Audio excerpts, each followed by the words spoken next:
Welcome to Women Don't Do That, where we empower you with inspiration, knowledge, and skills to redefine your boundaries and unleash your potential. I'm Stephanie Minton, founder and CEO of Beacon North Strategies and your guide. Small town girl turned CEO while navigating career, motherhood, ADHD, and chronic migraines. Our conversations range from interviews with visionary women to solo episodes filled with actionable insights. We are your hub for turning what ifs into let's go. Are you ready to redefine your possible? Let's get started.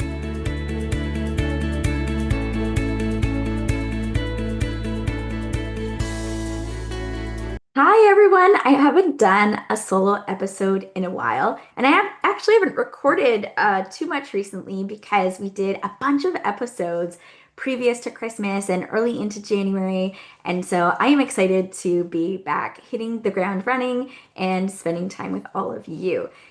This week, we are going to be talking about what to make for dinner while we're drowning. And it's really about what happens in a busy season of life. And that is really where I am at. There is lots going on, and everybody has lots going on, right? And our systems fall apart. I'm coming off the heels of a basketball tournament and being away for the weekend, and of course, then getting nothing done at home. I have lots of other things going on too, and so do you guys, right? Like maybe one of your parents is sick, you have to travel abroad for something that's happened, or go back and visit family. You have a sick child. There's so many things that can disrupt the normal systems that we have set up in our lives that help us thrive.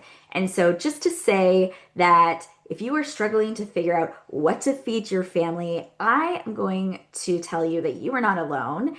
And I'm going to share with you some of the things that have helped me, just thought processes that have helped me, and then also tips in case they help you too. And so, we're going to dive into that. I think the first thing to really think through is you know how to do this. It isn't about capacity, right? Many of you, I myself have tried, the meal kits, the batch cooking, the meal planning, right? We know all of the things we're supposed to be doing or that are supposed to help us do this well. And yet sometimes life just doesn't allow you to do that. And sometimes life is just too much because it is. And then feeding your families, feeding yourself, taking care of yourselves can be very challenging. And so that's what we're going to jump in on today, that it's not about knowing, it is about capacity. The second thing that comes to mind when I think about this is what happens when there's no system, right? And that means that we maybe aren't eating as nutritiously as we would like to, and we often end up wasting money. I know for us, we end up ordering in more or eating out more. And that's not going to help the bank account, and it's not necessarily going to help our health or energy either. And so just thinking about, okay, those things matter to me, and yet I'm in a season where that's really, really challenging, right? I have done things like meal planning before and batch cooking and meal kits, and at different seasons, mixes of those systems have worked really, really well, right? And right now, they're not working that well because that's how hard things are sometimes, and things are just, falling apart. And meal kits are helpful, right? They're great. They can be expensive, but they're also not low effort. I love that you don't have to think about what you're making, but it does still take effort and time, and usually more time than it says in the box. And I have loved them for different seasons of life, and I will definitely be incorporating them probably back into what I do in terms of food and meal planning in the future. And so, but there's always times in life where things are just falling apart, right? And so this is where I'm at right now. And one of the things that I am doing that is really helping me is Factor meals. And I don't know if you have seen these. They're supposed to be a more healthier option. They're individual meals that come in a subscription box, like similar to something like HelloFresh or those different systems. And they come pre-cooked. And then you just heat them in the microwave. You can put them in the freezer, pull them out. You can cancel them anytime, all the things. They are not a sponsor. This is just something that I tried at a friend's house. Shout out to my friend Steph, and have found them really great and really helpful. And I used to have some more time at home to do some batch cooking and things like that on the weekend. And I just don't have that time right now. And so this has been a great thing, especially on those nights where you have sports where it's grab and go. And again, maybe for some people, they are definitely more on the more expensive side. But if you're ordering in a lot or going out, then it is definitely a cheaper option and certainly more helpful or healthy and nutritious. And so that has been something that we've been trying to incorporate in just a really busy and stressful season of life for us right now. And so I'm actually saving money just because of the trade-offs of what else I could be doing. And so we're not doing Factor for everything. We also get some groceries. And typically, another tip that you've probably heard from me share before, and again, this might not be something that everybody is able to do, but is bringing the groceries to our home. I would also argue that for us, at least, when we go to the store in person, we spend more money. And so I have a membership. I don't know if it's changed, but it used to be around $100 a year where they just get shipped to our house directly. And there's probably some more fees in there, but that's made a big difference just in terms of like I can order that, late at night. They can come the next day. I usually order them. I work from home a lot, so I'll order them kind of late in the day where often my kids are home to put them away even, and then we'll have that food for the week, and it's you can make something for dinner from it. So that's something else that I kind of add in as well, that helps us on those nights that we're not eating something like Factor, and keeping it fairly simple in terms of meals. Sometimes getting a whole chicken, right? And then you can cut that up and use that for sandwiches and things like quesadillas and things like that as well. So those are some of the things that I've been doing right now. I would also add in that if people offer to help, say yes. And that can be very difficult.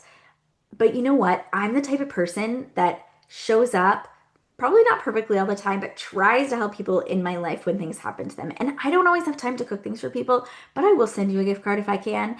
And I've had people do that in the season of life for me too. And sometimes you just got to say yes. And so that is something that I've been doing and saying yes to that's very helpful. That can be skip the dishes or Uber Eats or something like that, depending on where you live and what works. But you can also use some of that, like for Uber Eats, you can use that money to also order groceries from a grocery store and have them shipped to your house as well, right? So it gives you some different options of different ways to support yourself in what can be a very busy season, right, of life. And I would also add that when we're thinking about this, a really important mindset is that convenience is not failure. I used to feel like this meant I just wasn't doing it right. And now I just see it differently. It is a strategy in a busy season. It is not a failure, which is easy to think when there's a lot going on.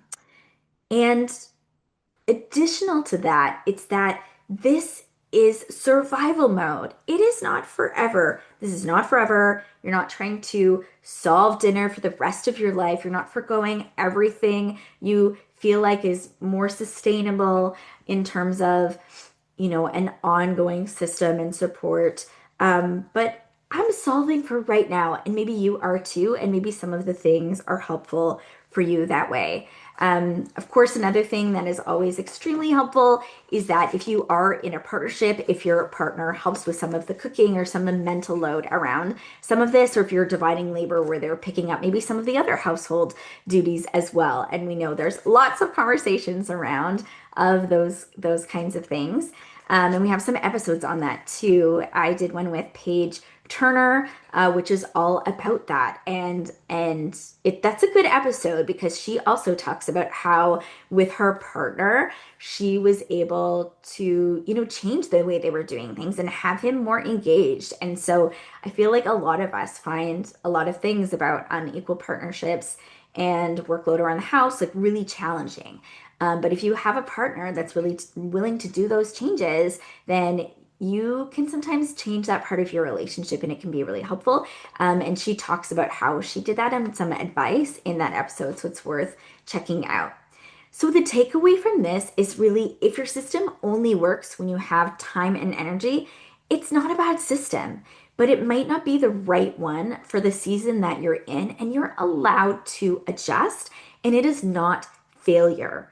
So, some seasons in your life are about optimization, and some seasons are about surviving.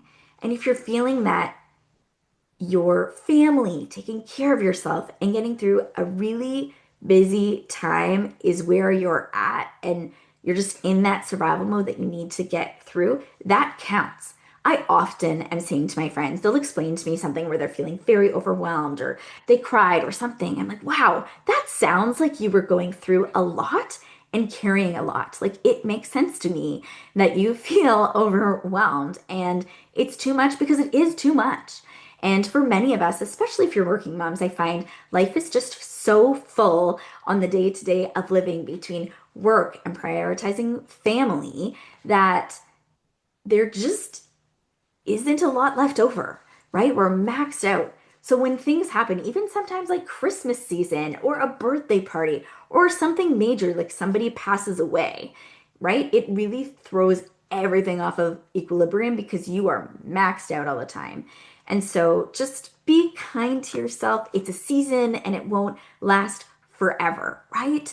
And it just makes me reflect on women don't do that, right? That's the topic of this episode and this entire podcast. And so women don't do that. Watch us. Like, we've got this. We can get through this season together. I hope some of those tips help you feel seen and definitely not alone, and that they help you.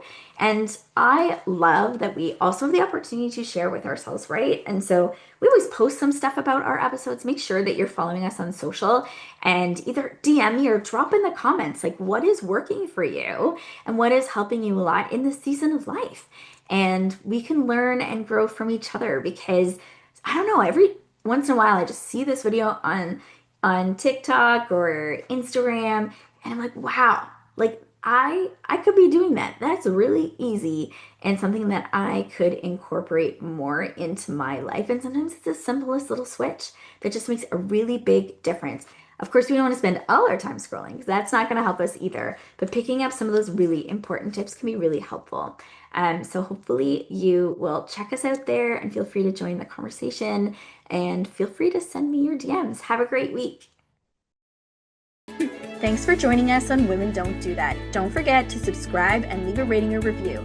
Connect with us on Instagram at Women Don't Do That and visit our website www.womendon'tdothat.com for more details. Join our Patreon to support our work. Find all of the links in the show notes. Remember, you have the power to transform your what ifs into let's go. Together, let's redefine your possible. Until next time. The opinions expressed by guests are their own and do not necessarily reflect the views of Women Don't Do That, Stephanie Mitten, or affiliated brands.